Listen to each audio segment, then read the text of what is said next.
Hey guys, what's happening? Now, if you haven't heard, there's this new ultra mega popular game that just came out. It's on the Xbox 360, and every time this series comes out with a new title, it just gets tons and tons of sales. Of course, I'm talking about Halo Reach.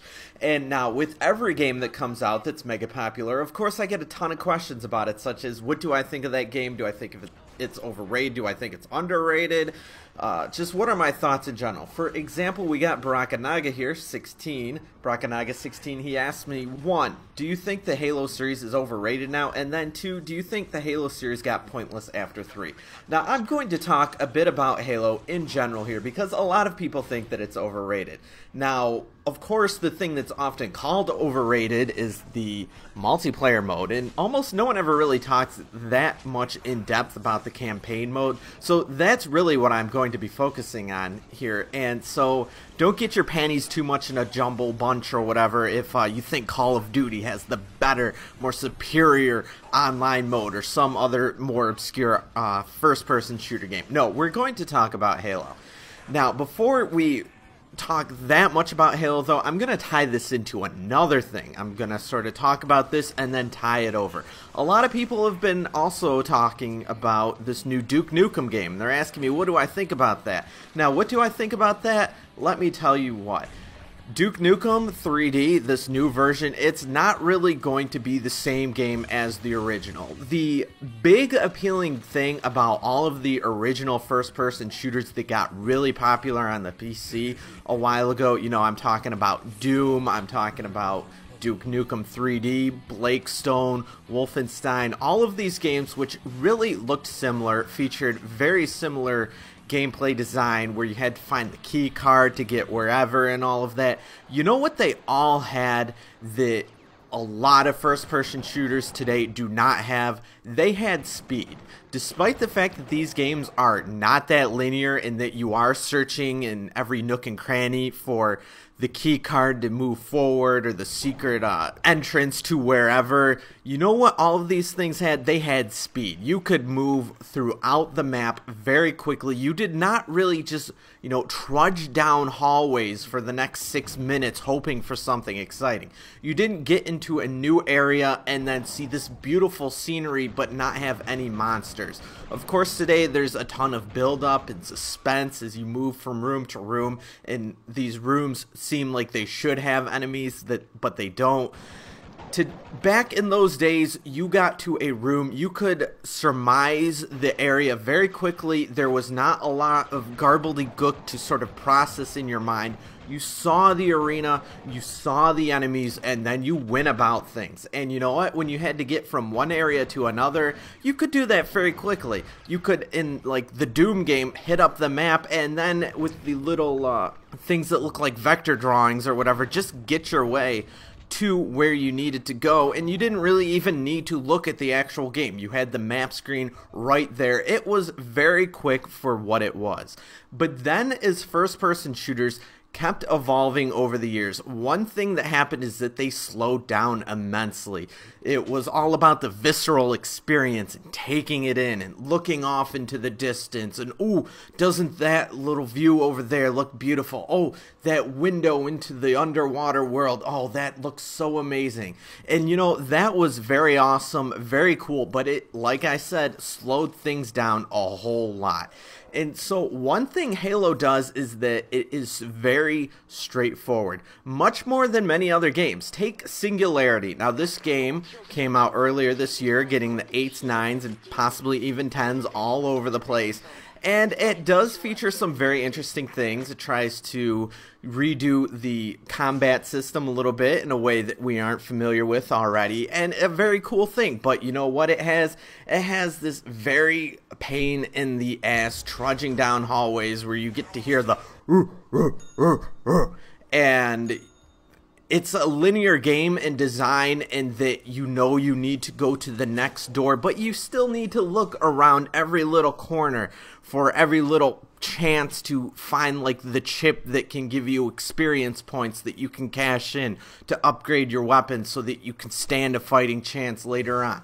A whole bunch of shit that really does not amount to anything except for more time sinks. You need to look around the little corner and trudge down the hall to look around the piece of garbage. Even though you know there are no enemies there, you still need to do it to make sure that you don't miss anything, so you don't, when you're 5 levels down, think to yourself, oh god, how am I going to put up with this? Because I did not wander around and find this random shit in this game that should be linear.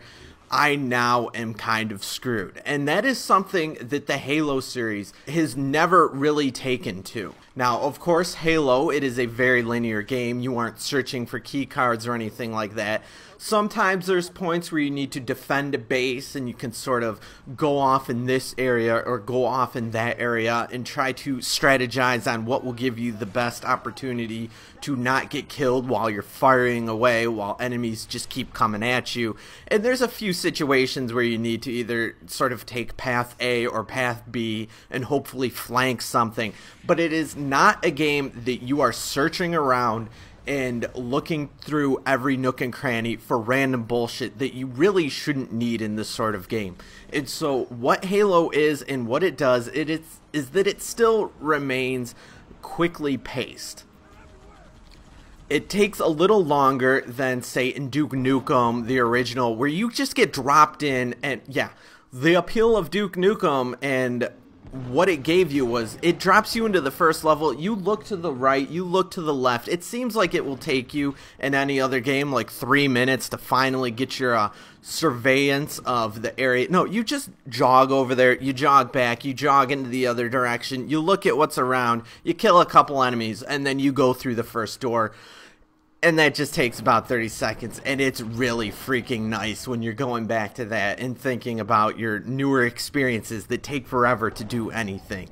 And Halo, while you are not searching around, it still maintains that same sort of feeling of speed, and that is very nice, and that is why I appreciate Halo over a lot of other games. They're good games, but they do not really have that direct sense of speed. And so compared to new games, Halo has a very fast sense of speed. And what else does Halo do? It just has a lot of nice situations. The AI is just smart enough to give you a fighting chance while still being stupid enough so that you can kill a lot and feel cool.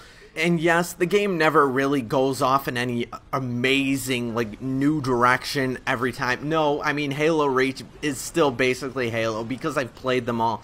I could give you the differences and really give you the nitpicks and all of that, but it's still Halo. It's the same thing as ODST, the same thing as 3, the same thing as 2, the same thing as 1. I guess from 1 to Reach, there is somewhat of a significant difference, but really not that much. You know exactly what it is that you're going to get, even if the overshield or whatever is now just stamina or whatever. It's still the same basic experience, but Halo, it really does deliver that sense of speed that sometimes you just want from a dumb first-person shooter.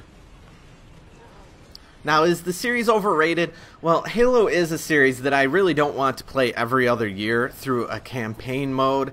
Why? Because really, each Halo game is the same, but after several years, when a new Halo game comes out, and perhaps, ideally, I personally would be playing a new one every 5 years rather than, 3 years? Or 2 years as it is right now. That would probably be my more ideal pacing for new Halo games for me, but I do enjoy the Halo campaigns, and I'm not ashamed to say that. It is very straightforward. I am not a person that really loves first-person shooter games. I really only play about 1 or 2 a year. The only other one that I really enjoyed this year was BioShock 2, and I did actually really enjoy Reach.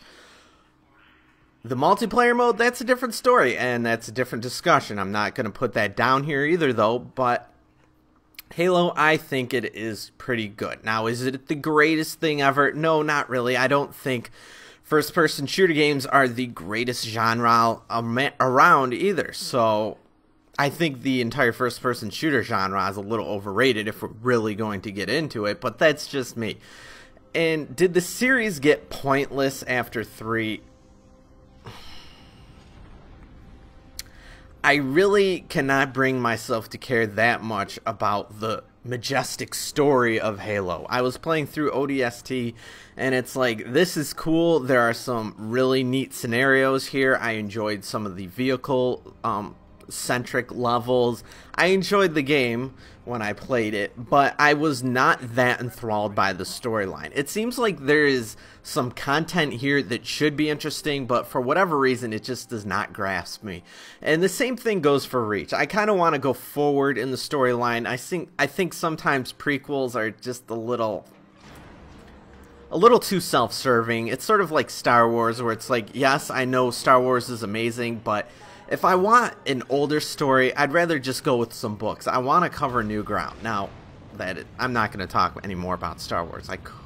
I'm thinking a ton about that right now, but no. Halo, it's sort of like the story of Reach, which they had referenced in previous games. Interesting, but I want to know what happens with Master Chief and all of that. And it is not really a game that sells itself to me on the story. It's just not that amazing. It's like Space Marines. It's kind of a clash of interest to me personally. It's like Marines, holy crap, I am so sick of Marines and everything, and World War II and all of that. But I do have a soft spot for sci-fi, so yeah. A little bit of a clash of interest there. Is the Halo series pointless? It's kind of pointless in that it's really not covering any new ground. Reach did not cover any new ground. But I don't think it's unenjoyable, and it's better than a fucking Madden game every goddamn year, that's for sure. So yeah, I do think the Halo series is a little bit stale, but it's still fun to play every few years. And this is all about the campaign here in this discussion. Let me know what you think. Give me a video response if you want. If you want to break down your thoughts with each game in the series, that would be awesome. So, thanks for watching, guys.